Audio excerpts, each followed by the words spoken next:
Hey guys, welcome to episode number 13 of Rack and Rod Chronicles. Seasons are just inches away at this point, and we are super excited. We've been putting a lot of work in on the properties. We've been getting bows ready, getting broadheads ready, just getting everything ready. So this episode you're going to see a bunch more work what we did on the property. Keith and myself went over, we got 2 new food plots in. We did some tree trimming, shooting lane trimming, stand hanging, just getting the property ready for the season. So it's just been crazy. We've been super busy. Food plots have taken off astoundingly at this point. We've been getting pictures every day in those plots, whether it's deer, bear, turkey, fox, coyote. We've had a little bit of everything.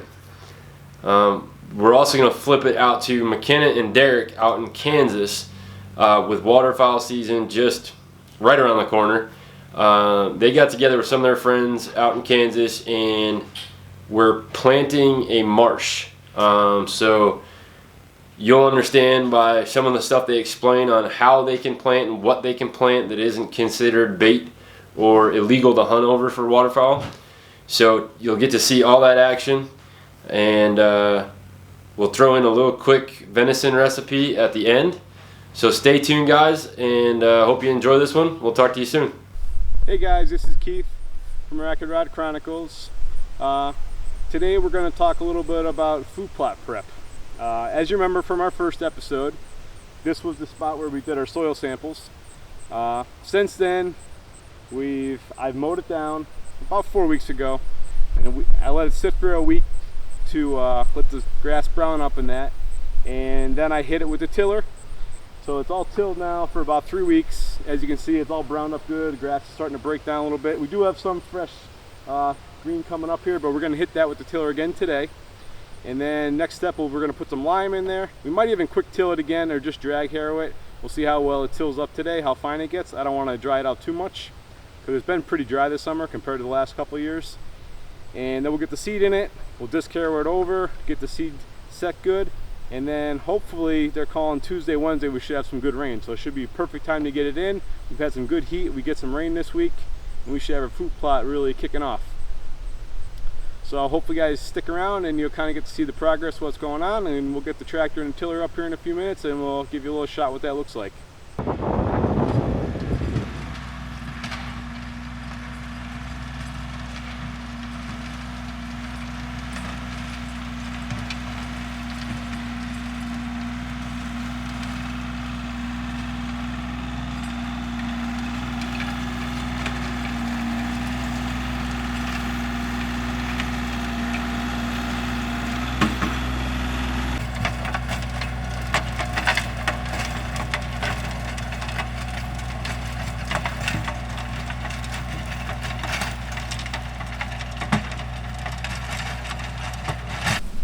Alright guys, we're all done tilling. You can see it's all tilled in. Remember when I was telling you there was a little rocky? That's just all the rocks that picked up the loose ones going through. So hopefully next time when we till it won't be as bad. Like I said, to keep doing it, it'll be like a nice garden eventually.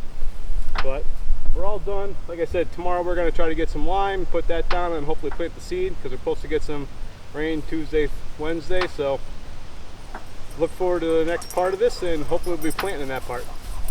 Alright guys, I'm back. It's the next day. Yesterday we tilled up the food plot here. I went and picked up some lime today. We're going to use some pelletized hydrated lime. So it's a bit easier to spread. And after we get that spread, I'm going to get the quad. We're going to harrow it in quick just to get it some good soil contact with it. Then I'm going to plant the Whitetail Institute's Imperial Fusion. And this is a chicory and clover blend. So we'll plant that, and then I'll harrow it one more time to set the seed, and then we should be all set. And on this edge right here, going down the food plot, we're going to probably do some of that the Imperial Barricade. It's like a switchgrass, and that'll come up, grow up real high, so it'll be a nice barrier when we're coming up to go to our stand, or coming out with the quads, or just walking out to the other stands. It'll kind of keep a little barrier between us, hence what it's made for. So we won't spook the deer out here in case they're out here feeding already. That side is already pretty good width. The tree line and the blueberry bushes are there. So might put a little bit over on this other side over here. There's a little gap, but we want to leave a little area for them to come in and out of. So it's not like a complete wall. You got to have an entrance and exit for them. So, all right, well, we'll get started here in a little bit, and I'm going to start spreading it. I'm going to do it by hand. I only have a little Earthway hand spreader, so I'm going to do the sublime like that too, so just so we keep it even, so make sure I don't run out. But, all right, watch along.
Keith.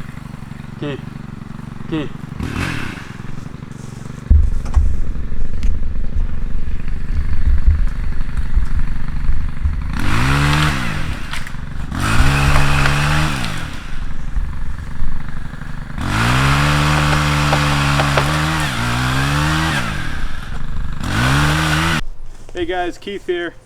If you remember from we talked the other day, we're doing some food plot work. So right here behind me is our second food plot.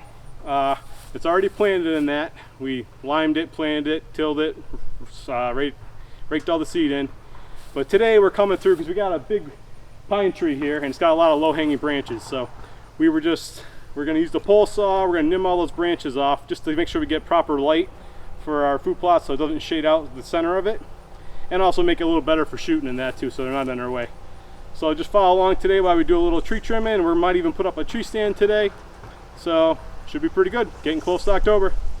All right, guys, we just got done trimming up this pine tree here some, and a couple of the other ones in the area. It's going to be overlooking our food plot here. Then next up we're going to try to find where we're going to put a tree stand.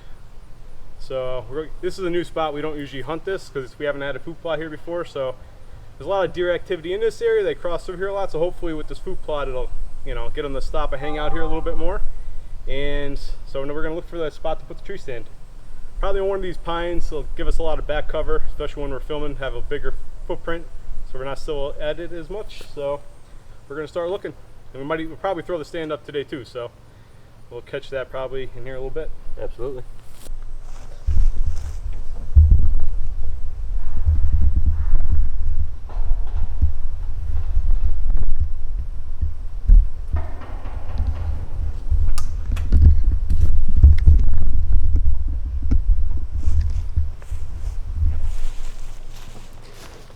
So guys, Keith is right now strapping one of our River's Edge tree stands in. It's a double, and this is on the new plot that you saw us working on before. Trimming trees. Keith did an awesome job laying this out. He came up here with the equipment, tilled it, got the seed in all by himself because we've all been obviously busy with a bunch of stuff. So we came over today to get some trees trimmed, and we were trying to find a spot to put this double stand.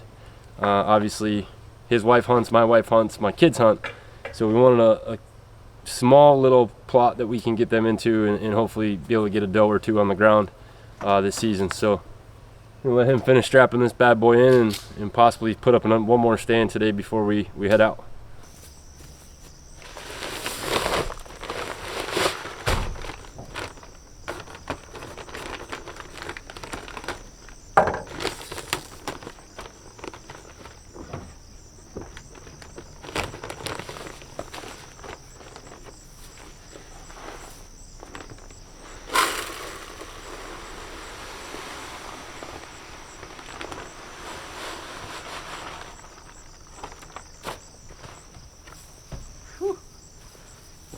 Dusty.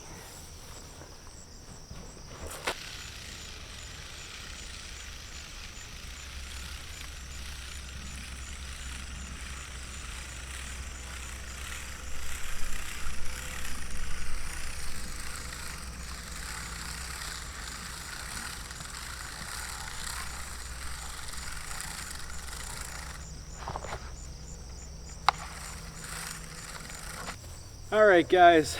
I'm hot, tired, filthy, as you can see it. Like I said, lineman's a dirty job, and this is way cleaner than if it was the powdered white, like ag lime. So I got all the lime spread that I'm going to put. I have a little bit left. That's for another food plot we're going to do another day. I'm going to run out of time today, and I changed my mind. Instead of disc harrowing it twice, I'm just going to do it once. I'm going to throw the seed down quick, and then we're going to get the disc harrow and run that over to work it in. I'll just work it a little bit more maybe than I would have normally. And that should do it. So hang in there and hopefully get done here before I die of heat stroke.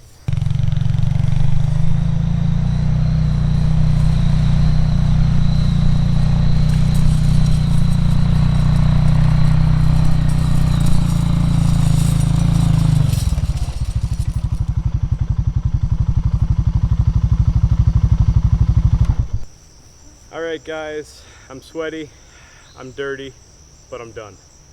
It was a nice little evening project. Got out of work, came up here, took me about 2 hours, got the lime spread, then we got the Whitetail Institute's fusion spread. That's what got the chicory and the whitetail clover in it. Then we used the ATV and we drugged the drag harrow around here a little bit, got all the seed with good soil contact, and now we just need some rain. So it's supposed to rain, like I said, tonight and tomorrow. Have a good soak with the tropical storm that's brewing. So that should be good. Then we get some good sun, and hopefully in a couple weeks we'll have a nice green chicory and clover food plot. Check back with us on some of the future episodes. We'll probably show a clip of it, and maybe even on our Facebook page, we might have some pictures of it. Hopefully get a trail camera up here soon once it gets green, see what deer are hitting it, and then we'll get a tree stand up here and try to do something in archery season. Okay, hang in there and check in with us. This is my buddy Anthony Camper. We're here in southeast Kansas. We're working on a marsh that he built this last summer, so we didn't really get anything planted into it and didn't didn't end up hunting it last year at all, I don't think. So this year we're going to be doing a little bit more work in the summertime. That way we'll be ready whenever duck season rolls around. We got a little bit of grass behind you back there. That's the main part of what we're going to be trying to till up today, is just trying to disc up all that grass so we can get in the Japanese millet, and it'll be able to grow up well. There's over there to the left in the middle is an island. We got our blind on that, so after we get all the ground worked up, we're going to put out our Japanese millet. And Anthony's been doing quite a bit of research on it, and he kind of knows more about it. I'll let him talk about how to hunt it and how to plant it and all the good stuff with it. So we'll plant this. As soon as we plant it, we'll put out the fertilizer, of course, but it should come up relatively quickly. Once it starts to come up, they say with millet, Japanese millet, you can start to flood it once the seed head is above the water. But just to be safe, we'll wait to flood it till it's pretty well grown. The ducks will, the weather will knock down the seed, and the water level once we flood the marsh, once we flood the marsh, the water will rise up to hopefully about the level of the head of the millet, and that's where the ducks will then take it off the head. But there's a thing to do this legally. I had to do a bunch of research to make sure I wasn't doing anything against the law, as in baiting migratory birds is a big no-no. So as long as you plant this and do a food plot for ducks, as long as you don't manipulate the seed, then you're in the clear. So when I say manipulate the seed, that means you can't cut all the millet where all the seed heads are in the ground, because it'll last all winter. All the seed head will last in the water all winter. So you can't cut it, then flood it. You can't walk through the marsh shaking the seeds in the water or stripping them in the water. If you were to get caught doing that, it'd be a big fine. So that's the big plan. We will end up flooding it off the hill up here. There's a pond. We rented a pump, a 3-inch pump last year. Got 15 sections. It was a bit of a work. We ran it down the hill, took about all weekend, and we flooded it. We didn't hunt it last year. Like Derek said, we didn't have time to get anything grown in by the time they actually got the marsh built out here on my family's land. So there wasn't any really food source. We did plant a little bit of winter wheat on the sides and for the geese and on the dam, and a little bit up here where we had a little bit of room. But there really wasn't. It was basically a big mud hole. We did have a bunch of birds land here, but we kind of talked about it and decided to not hunt them, let them feel comfortable for the first year coming here, and hopefully when we get this food in here, pull them in a little bit harder. Pull them in really hard and hunt them. I talked to a guy. We went on a trip down in Louisiana to hunt down there, and one of the guides we were with said that if we put this millet in, if they start landing, kill them, because they'll eat it all. So if you're going to go ahead and put in food like this, one would think, oh, maybe we should let them build up for the weekend, or let them continue to keep coming, let them get bigger so we have one good hunt. Just if they start coming, start killing them is what he said. Otherwise you're just going to eat your millet and it's going to be gone. So should last you pretty much all year though. Oh yeah, I watched. There's not a whole lot of videos on YouTube to do this type of stuff. There was one, and the guy showed me, or the guy not showed me, but on the video showed that when he planted his millet, in late January and December, he still had millions of seeds floating everywhere, and it was about the size of this marsh, 2 to 3 acres. Just millions of seed heads floating everywhere, and that seed's pretty tough. I mean, it should come up in harsh conditions. The seed, he showed videos of the seed sprouting in water, nothing but the water. It was just floating on top of the water, and it was sprouting. So that's pretty cool. I'm pretty excited to see what this will do, and hopefully bring us some luck this year. How much do you put out per acre? So a lot of the research that showed about 20 pounds per acre, and so it's 2 to 3 acres. I think it's around 3. We'll just say 3. So we'll put out 60 pounds, and I got an extra 40 for some of the spots. If you look out there in the marsh, there's some water still standing, so I don't know if we throw any of that out right there, if it'll grow. But once that starts to come down and dry up, we will go ahead and throw some more millet out in the spots that didn't grow. That's the plan, a little extra. Also, one other thing that we plan to do is right out in front of the blind. Usually we have a north wind in the winter, so the birds land into the wind. Well, on the south side of the blind where they'll be landing, we'll leave a little hole with no millet. We'll try not to put any millet there, so we can leave a landing pad. Little landing pad where we can put our decoys and stuff where the ducks will come in. So, but that's the nice thing about the island we purposely put in the blind, is we can hunt any wind. So usually it is a north wind, but I mean everything. You can open either side, whatever you need. Yep. So. All the blind folds in every which direction pops open. Should be good. you got the blind already all figured out last year. It should be ready to go. So pretty much all we're doing today is working up the soil, putting in the millet and fertilizer, and covering the seed, right? Yep, that's all we're doing. Then pray for some rain. Yep. All right, let's get to it then.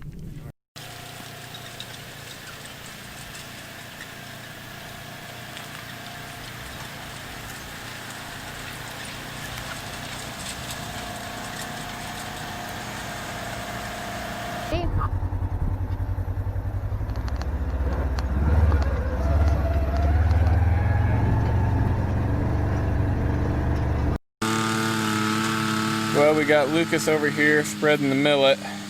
The seeds are really fine, so he's got to go pretty quick so that it doesn't shoot them all out before we get done. We got Anthony over here just now finishing up the very last bit, doing a little bit more touch up over there on the grass, doing a little bit more tilling. And then we'll come over here and cover it back up with dirt.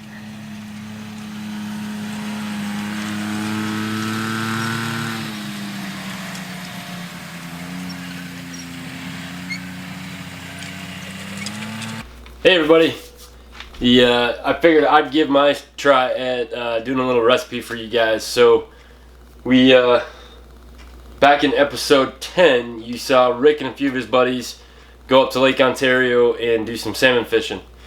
And Rick has never actually had salmon, and he says he doesn't eat the salmon, so he gave me a couple little slabs of fillet, and I love fresh salmon, so I'm gonna walk you through a recipe that I use real quick, and we're gonna do this again very soon because I told Rick, you know, it all depends on how you cook salmon. If it's not cooked right, you're not gonna like it, but when you have it seasoned correctly and you do it the right way, it is a really enjoyable fish to eat. So basically we're gonna be grilling this salmon. So right here I have, and the measuring cup is here because I needed it to hold my cedar plank down. So basically you take a cookie sheet, fill it up with water, get your cedar plank in there, and put something heavy to keep it submerged. You want to submerge that for about an hour. So that's been sitting for a little while now, actually a little over an hour. And actually here is the packages. So you can see these were written on by Rick's wife. So it's a Lake Ontario salmon, July the 10th, 2020. So those are thawed out and ready to go. The biggest thing is the seasoning. So you can just throw it on the grill and on the plank if you wanted to, but it doesn't really give you a good flavor. So what I did is I went through and worked on a little seasoning, and basically it's brown sugar, some thyme leaves, some bay leaves, some oregano, a little bit of salt, a little bit of pepper. If you want some kick to it, you can put some cayenne pepper powder in there. It also has onion and garlic powder. So that's the mix. Give you a little bit better look at it. We're going to put that right on the top. So as you can see, the salmon still has skin on one side, and we're going to put that side down onto the plank. So once we have this all cooked up and ready to go, we'll get you guys another little portion of a video so you can see it. But what we're doing as a side dish is our garden has been producing unbelievably this year. So my wife actually canned some dilly beans today, which are one of my favorites and the kids' favorites. But we've had a lot of zucchini and a lot of squash. So I'm just going to do a little sliced zucchini in a frying pan with some little olive oil and salt and pepper, maybe some lemon pepper for a little flavor. And that's going to be our side. So stay tuned, guys. We'll show you this finished dish here shortly, and we hope you enjoy the recipe. Alright guys, so we got the wood plank out charring up on the grill right now, and you're only going to let that go for a few minutes, but I have our seasonings onto the salmon. So you want to coat that top layer. Again, the skin is still on the bottom. That's the side we're putting down onto the plank. I'm going to get this zucchini sliced up, and I got the frying pan ready with some olive oil, and we'll get that going here in a minute too. Alright guys, so we got the salmon slabs out on the plank in the grill. You want to cook those for about 20 minutes. You don't need to flip them. That's why you're putting the skin side down. Right now I'm just making sure my olive oil is covering the bottom of my pan. I got the zucchini sliced up, nice little slices, and we're going to put them in the oil. And you kind of want to make sure that they're spread out evenly, at least so they're not overlapping each other. And this was a smaller zucchini, but being it's me and Maria eating tonight, I didn't need to cut up a whole bunch of them. And basically you're going to go like 3 minutes on each side, get them brown, and then flip them. And I have a couple that are overlapping, but not many, so I can fiddle with those once I have them cooking. So even though my wife, who is standing over here to my right, giving me dirty looks while I'm filming this, but lemon pepper, absolutely. No. And we're just kind of coating it, getting a little bit in the oil. And we're going to go a little salt and pepper. My wife hasn't figured out how to turn off her phone yet. So that's it, guys. Once it's in the pan, you're going to go 3 minutes on one side, 3 minutes on the other. You don't want to mush them. You don't want to fry them to where they're burnt. So I'll start these up here on the stove in a little bit, waiting for the salmon planks to get a little bit closer to being done. We'll be back. Homemade tartar sauce, honey. Mayonnaise, homemade pickles, chopped up very fine, salt, pepper, dill, and capers chopped up inside. Alright, so my wife is actually over here making some homemade tartar sauce because she doesn't know how to eat fish without it.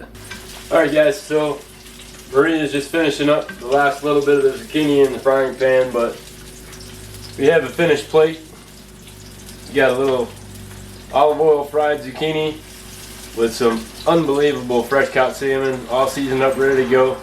And you can kind of see, so you guys know, if you're cooking salmon, so I cut that little piece so you can kind of see the inside. The 140 degrees is the mark you're trying to hit when you're on the grill. But if you don't have a meat thermometer or anything like that, kind of break one off. And if it's flaky, like this is, like I'm just peeling with my finger, and it's lost that raw red look, and it's kind of opaque, as they say. It's almost like a whitish color. That means you're ready to go. So, bon appetit. We'll talk to you guys soon.